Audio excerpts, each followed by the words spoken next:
Oi, pessoal. Para você que chegou agora, essa é a segunda parte do nosso vídeo de por que as pessoas com câncer, com deficiência, crianças e idosos são tidos como um fardo na sociedade. E para ter essa conversa com a gente, nós chamamos a nossa querida amiga Anne Rami, que é mãe ativista política do cuidado. Roda a vinheta!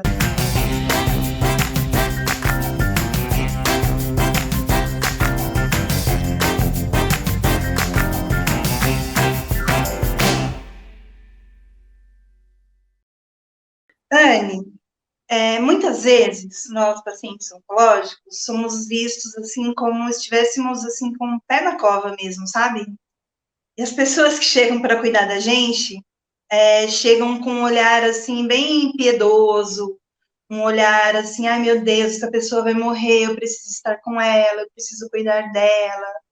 E aí é um cuidado um pouco assim forçado, né? Um convívio forçado.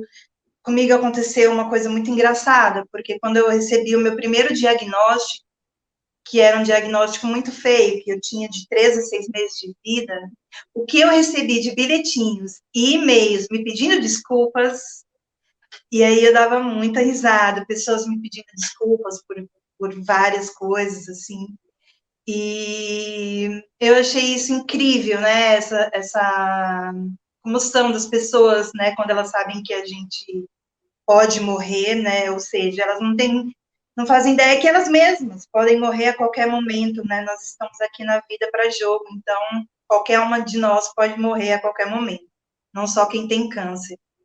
Então eu queria que você, se possível, falasse um pouco, abordasse um pouco isso, já que você teve a convivência aí com seu pai. Ai, Dani, obrigada de novo pelo espaço para a gente conversar por caminhos que são tão bonitos ao mesmo tempo, tão importantes, né, da gente conversar. Eu gosto muito de falar de morte. Quem me ensinou isso foi meu pai, que morreu faz um ano, um pouquinho mais de um ano, também um paciente oncológico.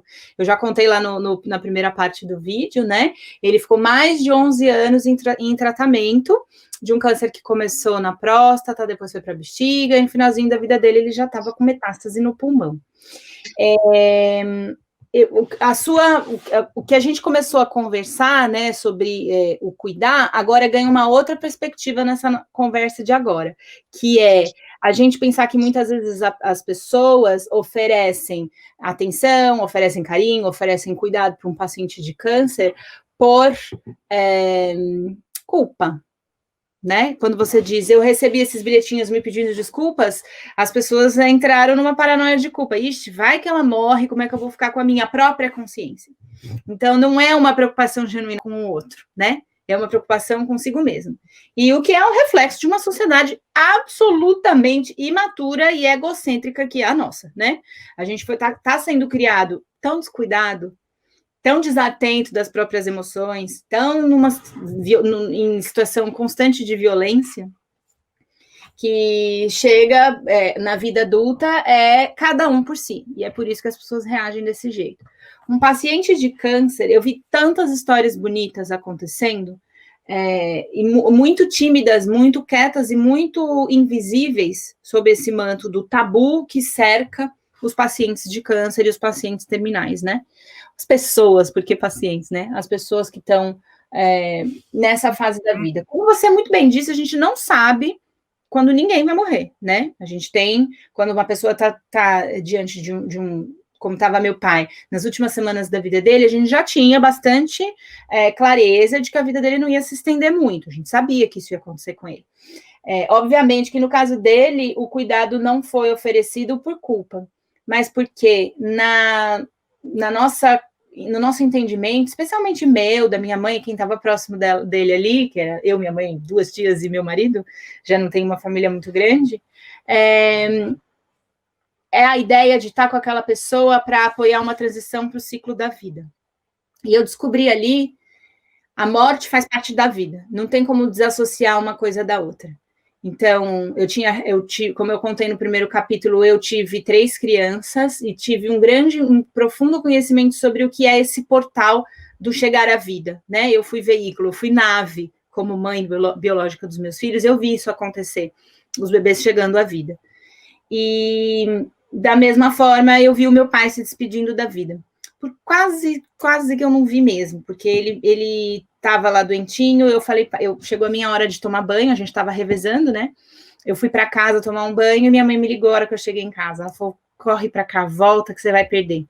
E aí, quando eu cheguei no hospital, infelizmente, ele já tinha morrido. Então, ele escolheu passar comigo fora de lá, e ele passou, quem viu a passagem dele mesmo foi a minha mãe. Mas tudo isso eu estou dizendo porque é preciso falar sobre a morte. É preciso trazer a morte para um lugar de afeto, um lugar de parte da vida, um lugar de aceitação e que tire a gente dessa lógica maniqueísta do bem e o mal. A vida é boa, a morte é ruim. A morte é ruim quando ela é provocada, quando ela é de violência, quando ela poderia ser evitada, quando ela é uma morte que, enfim, a gente quer um sinônimo de morte e ruim, é o que a gente vê hoje no Brasil de Bolsonaro. É um homem que está provocando mortes. Isso é muito ruim, isso é triste. No entanto, e aí de novo voltando para a história do meu pai, a história do câncer dele foi a história da vida dele. Foi o que aconteceu com ele, o que ele desenvolveu foi um câncer, e foi o câncer que terminou a vida dele. Essa foi a trajetória dele, e a gente honrou isso muito. Por mais que eu gostaria que ele não tivesse morrido, lógico que eu gostaria, eu adoraria que meu pai estivesse aqui agora, mas ficar nesse lugar de cuidar dele para não ter que viver a culpa de sua morte, eu escolhi não olhar para esse caminho. Não foi alegre, obviamente, mas a vida não é alegre 100% do tempo.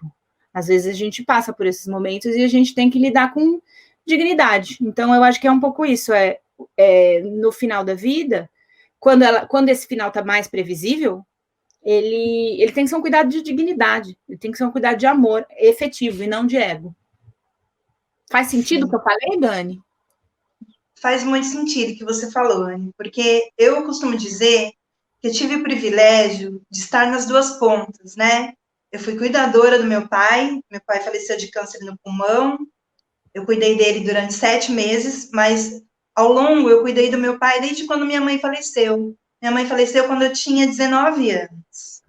E eu cuidei do meu pai até os meus 37, 38 anos. Foi só eu e meu pai. Então, foram longos anos prazerosos de cuidado, de uma troca de cuidado. Eu era muito apegada a ele. E quando eu costumo dizer que eu recebi com muito mais pesar a notícia do câncer dele do que a notícia do meu câncer. Então, falo que tenho o privilégio, né, de estar nas duas pontas, como cuidadora e agora como paciente. Porque é muito diferente, né? Hoje, por exemplo, como paciente, eu entendo algumas coisas que eu fiz com meu pai, que eu entendo as pessoas fazerem com os seus entes queridos, e que eu acho de um egoísmo tão grande. Eu vou citar um exemplo para você. Eu queria tanto que meu pai se curasse do câncer, que era dele, seria incurável, porque eu era tão obstinada que eu tinha que ter uma fé inabalável, tinham colocado isso em mim, que a minha fé não era o suficiente. E depois disso eu até entrei numa depressão profunda, porque eu me senti culpada pela morte do meu pai, por não ter uma fé suficiente para poder salvá-lo. Assim como eu, muitas pessoas hoje se encontram nessa situação. Mães que perdem suas filhas, mulheres que perdem seus maridos, se colocam nessa situação porque a sociedade as coloca nessa situação. Você não teve fé suficiente para rezar pelo seu marido, para curar o seu marido. Porque se você dobrasse ali seu joelho, Deus curaria sua filha, curaria seu marido. Então, eu acho isso, eu sempre falo disso no canal, que a crença, ela, às vezes, atrapalha, sabe?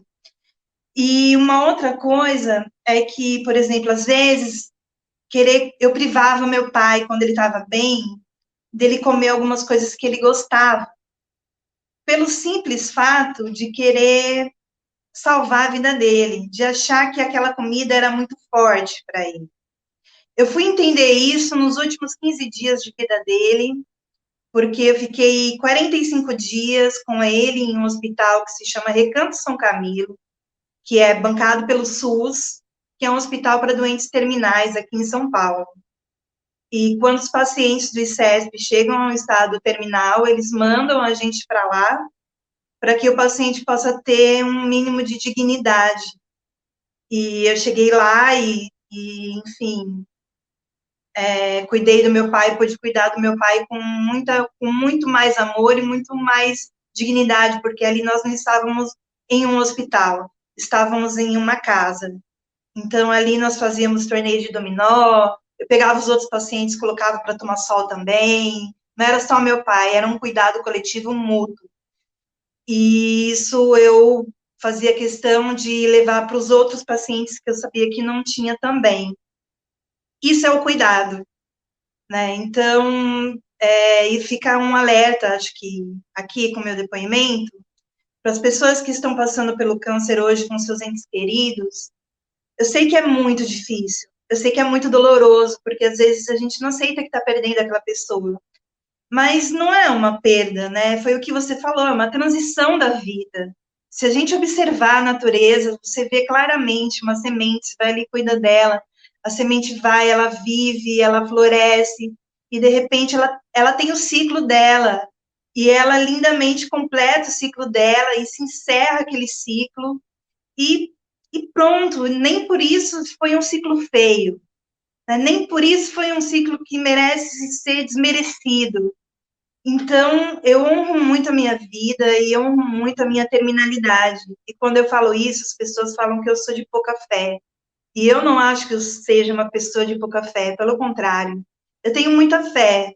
Eu tenho muita fé porque se não tivesse fé, eu não levantaria da cama. E para fazer tudo isso que eu faço hoje no terminal, tem que ter muita fé, minha irmã, muita fé mesmo, para poder segurar todo esse rojão, tudo que vem junto com a doença. Mas eu acabei me perdendo aqui, me desculpa. Vou jogar a palavra agora para você, que isso faz parte da minha terminalidade. Agora eu que te pergunto, fez sentido o que eu falei? Claro que fez. Eu estou muito, me sinto honrada de você ter me chamado para esse papo, exatamente porque acho que a gente, bom, a gente já sabia que a gente tem muitas coisas em comum do jeito que a gente pensa o mundo, né? E essa é mais uma delas. Tem um jeito que essa cultura que nos foi imposta, né? Eu gosto de chamar de patriarcado capitalista, mas tem gente que não tem nomes mais bonitos para eles. O que a gente entende por religiosidade, por religião hoje, é uma ferramenta do patriarcado capitalista, né? Não é um exercício genuíno de fé. Então, se existe um conjunto de ações que é necessário para que você tenha fé e que está escrito em algum lugar e que você tem que repetir aquilo, isso daí é o contrário do que é a fé. Porque a fé é o exercício de si mesmo, né? Da sua própria energia, do seu conjunto de forças, do seu amor, do que você faz, do que te tira da cama todos os dias. E, obviamente, ligado para cada pessoa é diferente, mas acho que todo mundo se conecta com a ideia de que a gente faz parte de algo que é maior, né? De uma história que é maior que nós mesmos. E que estamos implicados nessa jornada humana por este lugar, neste tempo. Se tem vida após a morte, se não tem, se ressuscita, se não ressuscita, se vai ser atendido, se vai subir ao céu, sentar na nuvem, isso daí acho que é bem uma preocupação que deveria ser bem pequena, diante de tantas maravilhas que a vida ainda reserva, inclusive para quem está em condição terminal. A gente não sabe se essa vida se estende, se essa vida não se estende, eu posso sair daqui, bater a cabeça ali e morrer agora, antes de qualquer pessoa que está efetivamente em estado terminal. Eu estou saudável agora. Saber que a gente vai morrer é muito importante para que a gente faça, todos os dias que a gente levanta, boas escolhas para a vida. E para que, no limite, a gente respeite a vida. Porque o que acontece é que as pessoas temem a morte e não respeitam a vida. E vivem presos nesse paradoxo, né? Temem a morte e continuam com comportamentos agressivos, belicosos, que são incondizentes com qualquer pessoa que se proclama um ser de fé. O meu pai, ele era um cara que desde quando eu era criancinha, ele se declarava ateu.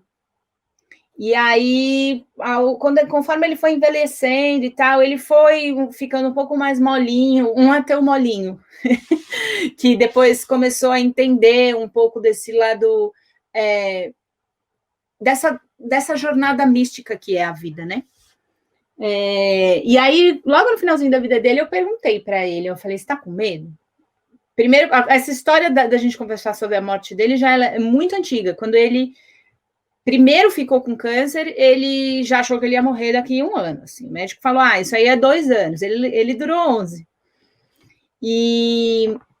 Então ele sempre falava, esse ano eu morro, vai ser esse ano. E aí, da última vez que ele anunciou isso, eu senti a seriedade. Ele falou, desse ano eu não passo. E aquele dia eu falei, porque todas as outras vezes eu falava, vai, você já tá falando isso há um tempão, vamos continuar a vida, tá tudo certo. E aí, daquele dia eu falei, pai, eu sei. Eu já tava bem doentinho. Eu falei, você tá feliz? Ele falou, tô ótimo, eu tô muito feliz, eu tenho tudo que eu preciso, eu tenho uma mulher que cuida de mim, minha mãe nessa época, se matando para cuidar dele, porque ele acabou virando um paciente terminal doméstico, né? Ele ficou em casa até, sei lá, 1 semana antes, nem isso, 4 dias antes dele morrer. E aí eu falei, você tá com medo? Ele falou, não. Você sabe o que eu tô? É curioso. Eu quero saber o que vai acontecer. E eu nutro muito respeito por essa postura de quem é curioso sobre a vida e sobre a morte. Lá no hospital, é óbvio que eu tô contando como se fosse tudo um mar de rosas, né? As pessoas acham que foi tudo. Não, teve muito choro, foi muito difícil, gente. Uma pessoa no estado que ele estava, com toda a quimioterapia que ele fez, ele já não tinha controle de esfíncter, ele caía, era tudo muito, assim, muitas e muitas vezes. Minha mãe me ligou na madrugada porque ele tentou levantar e caiu, eu ia na madrugada para tirar ele do chão. Muitas questões, né? E sem apoio, assim, era eu, ela e meu marido de acessório ali para ajudar. Mas eu estou dizendo, eu quis reforçar que é difícil, mas ao mesmo tempo é a parte a parte que nos cabe nesse latifúndio. Os nossos pais e mães, tios, tias, as pessoas, nossos amigos, eles cuidam e cuidaram da gente. A gente não deve cuidar dos outros porque a gente está oferecendo algo em troca, mas é porque esse é o ciclo da vida. Esse é o ciclo da vida, morte e vida. É isso. A gente não precisa fazer grandes livros, não precisa pensar em grandes teorias.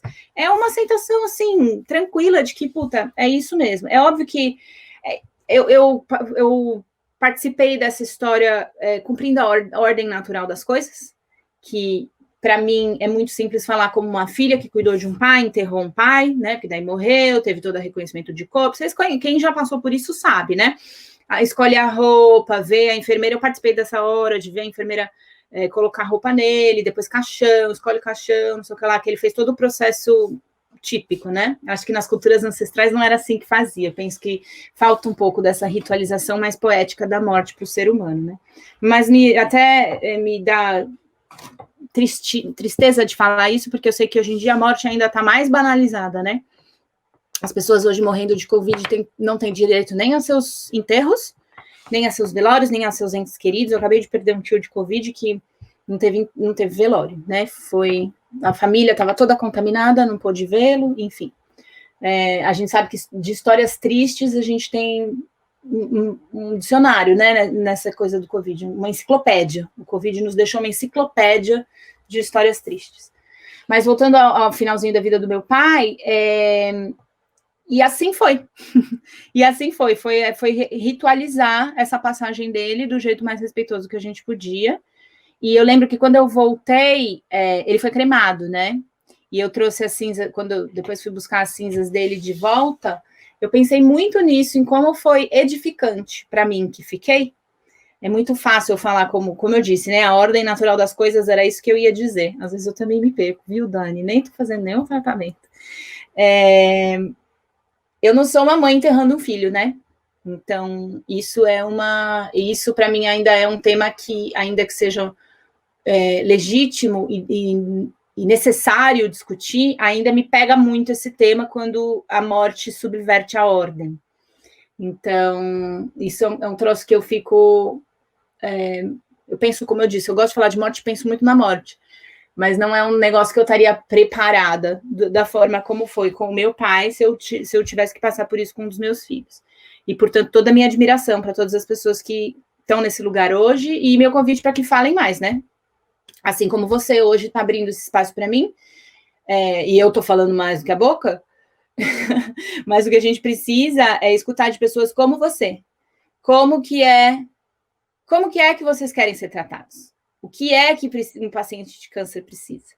Como se sente uma pessoa que está nesse flerte diário com a vida e a morte? A gente não pode conversar isso com os bebês, porque os bebês também estão no flerte diário com a vida e a morte, né? O grande portal da vida é o nascimento, que a gente se encontra de cara com a morte, será que vai morrer, será que não vai?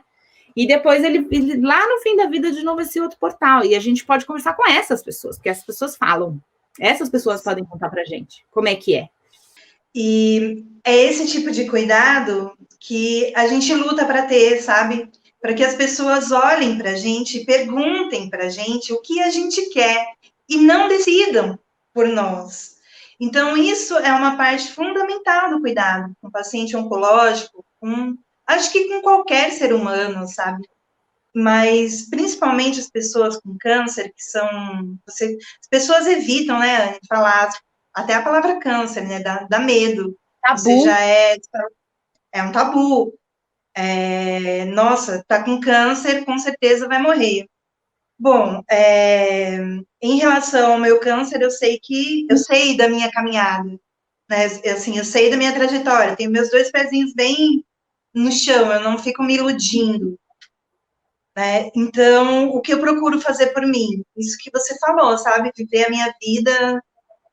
A gente agora aqui no Brasil, a gente está em um momento muito delicado, com um descaso com o SUS muito, muito triste e com um desgoverno muito, muito atual, né? Assim, muito negacionista. Então, a gente vê, assim, todas essas mortes. E aí eu vejo o quanto eu sou privilegiada, porque eu estou dentro da minha casa, e todos os dias eu tenho o privilégio de estar com a minha cachorra, estar com a minha gata, estar com a minha companheira, e também tem o seu trabalho invisibilizado, porque ela está aqui comigo, né? Ela cuida de mim. E também tem a sua parte invisibilizada, e isso também me machuca, isso também me dói, porque as pessoas olham para mim, né? Mas e a parte dela? Então, eu acho importante também essa questão, por isso que até achei uma pauta muito importante a gente poder falar da questão do cuidado, do cuidador, entrar nessa pauta da morte para o paciente oncológico. É importante, porque é importante que olhem para a gente e perguntem realmente o que a gente quer. Eu estou trabalhando no meu testamento vital agora, porque eu quero ser cremada com colar, e aí eu quero deixar tudo bonitinho, escritinho. E as pessoas falam, mas precisa, porque na hora vai que esquece. E para mim é uma coisa assim super natural, porque assim como eu vim rindo, minha mãe contava uma história que eu nasci rindo, né? E eu creio que eu também vá sorrindo, porque eu estou muito feliz com a minha trajetória, estou muito feliz com tudo até hoje, eu estou muito feliz. Não me falta nada e eu tenho certeza que não há de me faltar. Eu quero te agradecer, Anne, toda a contribuição que você trouxe aqui para o canal. Espero que você volte mais vezes, que a gente possa ter mais conversas como essas. Vamos ver se a gente traz a Raquel, né, para fazer um trio. Com certeza. E poder conversar mais sobre essa política do cuidado, que eu acho muito interessante. E eu concordo, meu amor, com tudo que você falou. Eu quero te dar um abraço bem apertado, te mandar um abraço daqui, ó, bem apertado. Eu também. Muito obrigada por tudo e nos conhecemos, ó, de outras vidas. De outras vidas. Continuaremos juntas. Eu já te disse isso uma vez, né, Dani? Eu não acredito nas limitações da matéria, então a gente vai descobrir jeitos, assim, com certeza, muitas vezes ainda no seu canal, mas a gente está em contato. Com certeza. Eu sinto sempre vocês bem juntinhos de mim. Te com amo, certeza. Meu amor, eu também te amo. Muito obrigada. Linda. Beijo. Me chama que eu volto, hein? Claro que vou chamar. Beijo. Bom, para você que chegou até aqui, esse foi o nosso programa super emocionante com a minha amiga Anne Rami, mãe, ativista política do cuidado. Se você ainda não é inscrito no canal, se inscreva, deixe aí seu like e deixe seus comentários. Muito obrigada!